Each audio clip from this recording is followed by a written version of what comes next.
Hello again, c'est Dr. Pene Anane Brigitte de African Global Mission dans notre programme Hope for Africa, l'espoir pour l'Afrique. Aujourd'hui, nous allons parler d'un sujet tiré dans l'un de nos modules qui parle de la recherche de l'ouvrier utilisable. Dans ce module, nous avons un chapitre qui parle sur les œuvres de Dieu pratiquées dans nos assemblées quotidiennement. Et aujourd'hui, nous allons focaliser sur la louange et l'adoration.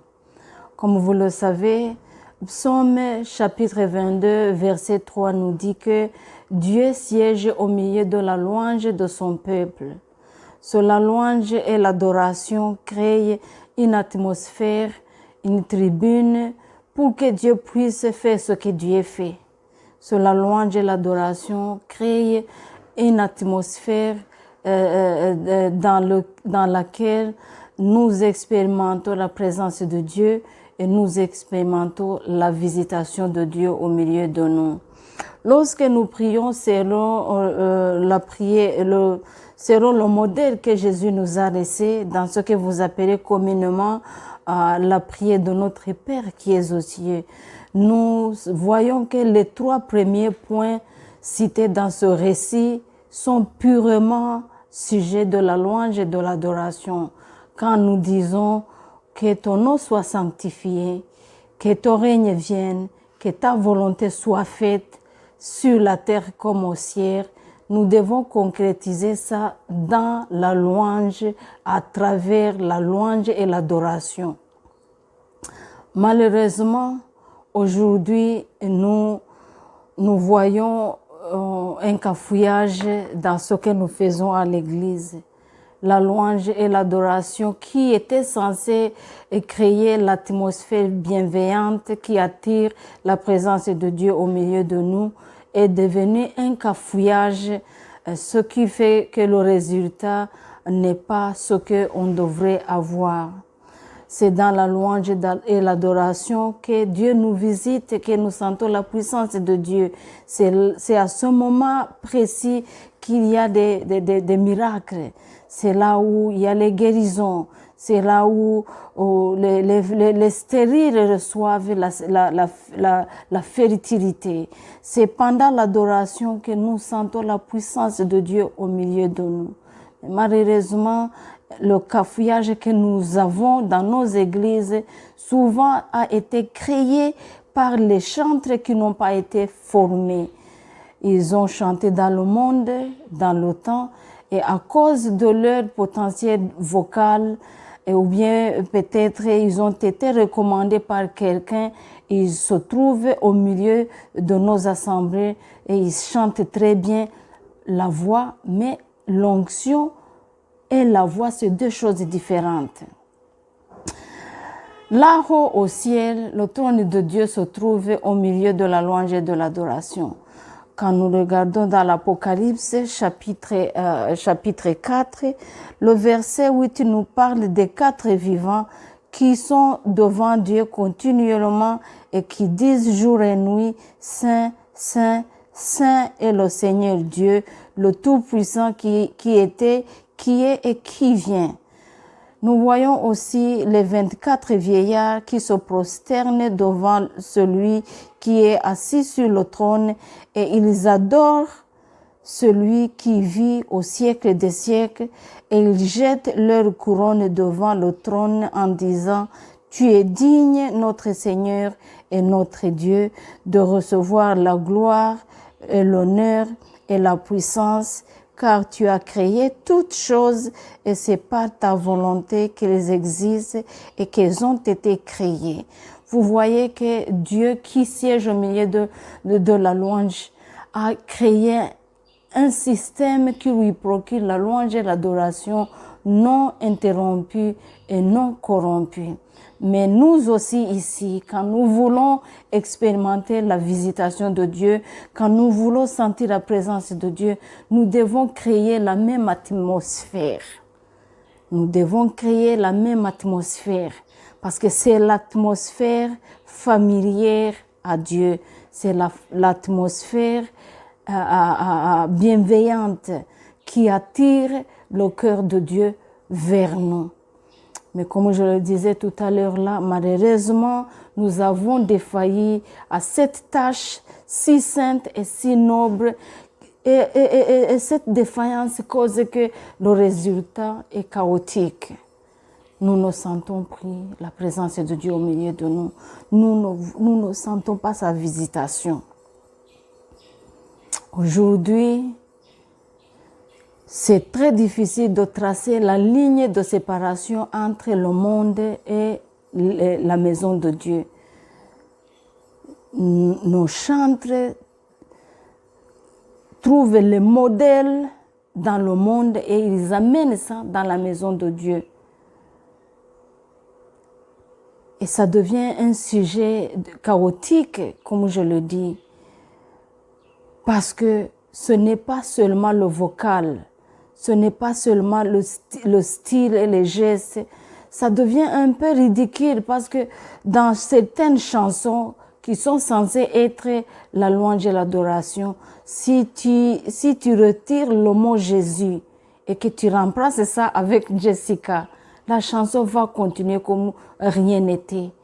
Et les émotions seront élevées, soulevées, et on va penser que c'est ça l'onction. La louange et l'adoration, comme ministère, comme appel, demande la vie consacrée. Et le mot consécration devient un mot étrange. C'est un mot inconnu dans le monde d'aujourd'hui. La consécration. La consécration. Et c'est vraiment très dommage. C'est vraiment très dommage de ne pas connaître la différence entre la louange et l'adoration. Lorsque on offre la louange en place de l'adoration et vice-versa, le résultat n'est pas le même. Alors, qu'est-ce que c'est la louange? Qu'est-ce que c'est l'adoration? La louange, c'est un culte rendu à Dieu sous forme de témoignage. Quand tu dis « Dieu a fait ceci, Dieu est fidèle, voilà ce que mon Dieu a fait, il a payé mon loyer, il m'a guéri, il m'a sauvé d'un accident, ah ce Dieu grand, redoutable, il a fait ceci, il a fait cela. Voilà, j'étais stérile, il m'a donné un enfant. Voilà, il m'a bâti la maison et voilà, il m'a donné un mari. Voilà ce Dieu tout-puissant qui est capable de faire des miracles. C'est mon Dieu. Celui-là, c'est mon Dieu. Là, tu es en train de donner la louange. La louange parce que tu es en train de parler de Dieu à quelqu'un. Tu es en train de parler des bienfaits de Dieu. Tu es en train de parler de la puissance de Dieu à quelqu'un, à tout le monde qui peut entendre. Ils n'ont qu'à entendre ce que ton Dieu a fait. Là, tu es en train de parler de Dieu en troisième personne du singulier. Et c'est ça la louange. Pendant la louange, c'est permissible de danser, de sauter, de crier. Il y en a même qui courent. Oh, quand tu es en train de parler de ce Dieu qui t'a guéri, tu peux courir même. Tu peux courir, tu peux danser, tu peux sauter. Oh, tu es en train de parler de Dieu. Ça, c'est la louange. Encore une fois, c'est la louange et c'est un témoignage de ce que Dieu est capable de faire, de ce que Dieu est. Et ça se fait en troisième personne du singulier. Souvenez-vous de ce qui s'est passé quand le roi David est venu de la conquête avec la joie de la victoire qu'il avait remportée. Il dansait, il sautillait, il criait et son habit est tombé. Vous vous souvenez de ça? Ça, c'était la louange. C'était purement la louange. Alors, tu peux parler de Jésus, de ce que Jésus est, de ce que tu connais de Jésus. Et tu parles de lui en troisième personne du singulier. Et tu es en train de dire à tout le monde, voilà ce que Jésus est. Tu es en train de parler de Jésus. Tu peux parler de Jésus comme même dans l'évangélisation. Tu utilises la troisième personne du singulier. Et dans la louange, on chante de Jésus en troisième personne du singulier, comme dans la chanson « Il est l'agneau de Dieu, Jésus est le roi, il est l'agneau de Dieu, Jésus est le roi ». Là, c'est la louange et c'est vraiment magnifique.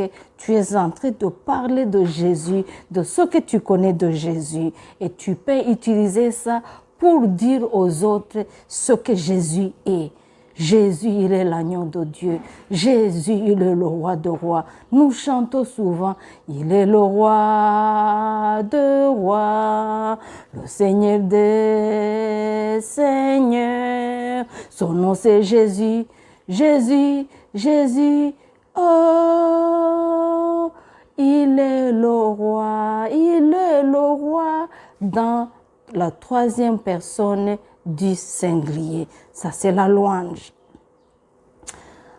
Alors, l'adoration. L'adoration, c'est quoi? L'adoration, c'est le culte rendu à Dieu dans l'expression d'admiration, d'honneur et d'abandon. Amen. C'est le culte rendu à Dieu dans l'expression d'admiration, d'honneur et d'abandon. Quand tu arrives là-bas, c'est une communication entre toi et Dieu.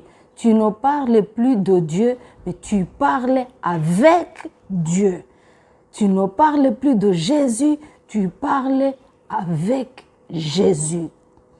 Quand tu lui dis que ton amour est immesurable. Merci pour ta grâce.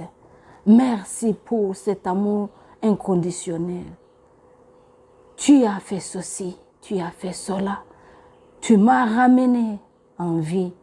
J'étais morte, j'étais partie, mais tu m'as ramené en vie. Ta puissance m'a ramené. C'est toi qui as fait ça. Tu es fidèle, mon Dieu, mon roi. Tu t'es souvenu de ta servante. Tu m'as donné la tête. Tu m'as bâti la maison. Qui pouvait comme toi? Nul n'est comme toi. Tu es incomparable, mon Dieu. Et Jésus, qui peut comme toi? C'est toi qui m'as racheté. C'est toi qui m'as sauvé. C'est toi qui m'as protégé. Oh, tu es fidèle. Tu es fidèle. Là, tu es en train de parler avec lui et tu lui adresses l'adoration en deuxième personne du singulier. Je ne peux rien sans toi. Je ne suis rien sans toi. Abreuve-moi. Satisfais ma soif. Quand nous chantons, que tes vives eaux inondent mon âme, ça c'est une pure adoration. Dans l'abandon, tu lui dis que tu ne peux pas continuer si il ne t'arrose pas. Arrose-moi, inonde ma vie, remplis-moi jusqu'à ce que ma coupe déborde. Ça c'est l'adoration, ça c'est l'adoration, pure adoration. Tu parles avec Jésus, tu parles avec Dieu et c'est une conversation que tu adresses en deuxième personne du singulier. Je vais vous démontrer ça avec les Écritures que nous avons lues aujourd'hui. Apocalypse chapitre 4, si vous regardez bien le verset 8, on nous parle de 4 vivants. Et ces 4 vivants, ils ne cessent de dire jour et nuit, Saint, Saint, Saint est le Seigneur Dieu, le Tout-Puissant, qui était, qui est et qui vient. Vous voyez qu'il parle de Dieu, il parle de ce Tout-Puissant, mais en troisième personne du singulier. Ils crient, ils peuvent courir tout le ciel en train de dire, il est saint, il est saint, il est saint, il est saint. Il est saint. Et c'est ça la louange qu'ils apportent à Dieu. Ils parlent de Dieu en troisième personne du singulier. Nulle part on nous montre qu'ils sont devant Dieu. C'est dans le verset 10 et 11 que nous parle des 24 vieillards. Leur ministère, le ministère des 24 vieillards et le ministère des 4 vivants, c'est deux ministères différents. Les 4 vivants, ils crient jour et nuit, Saint, Saint, Saint, est le Seigneur Dieu, le Tout-Puissant, qui était, qui est et qui vient. Le ministère de 24 vieillards, ils se prosternent devant celui qui est assis sur le trône. Et ils adorent celui qui vit au siècle des siècles. Et ils jettent leur couronne devant le trône en disant, tu es digne, my God, tu es digne. C'est ça. Ils sont devant Dieu. Ils se prosternent devant lui. Ils sont là et ils lui parlent. Ils lui disent que tu es digne, notre Seigneur et notre Dieu, de recevoir la gloire, l'honneur et la puissance, car tu as créé toutes choses et c'est par ta volonté qu'elles existent et qu'elles ont été créées. Ils utilisent la deuxième personne du singulier parce qu'ils sont devant lui. Ils sont devant lui dans l'intimité et ils jettent leur couronne et ils se prosternent devant lui. C'est ça la différence entre la louange et l'adoration. Comme je vous disais tout à l'heure, c'est un cours qui a été tiré dans l'un de nos modules, la recherche de l'ouvrier utilisable. Et nous parlons des œuvres pratiquées dans nos assemblées et souvent ces œuvres sont minimisées. On ne donne pas la valeur à ces œuvres. L'adoration, la louange, comme ministère, comme appel de Dieu, demande la consécration. Le mot qui n'existe plus, le mot qui a perdu sa valeur, sa place dans le diaspora d'aujourd'hui. Dans le diaspora, on ne parle pas de la consécration à tout ce monde qui sont dans le ministère, qui sont dans l'œuvre de Dieu.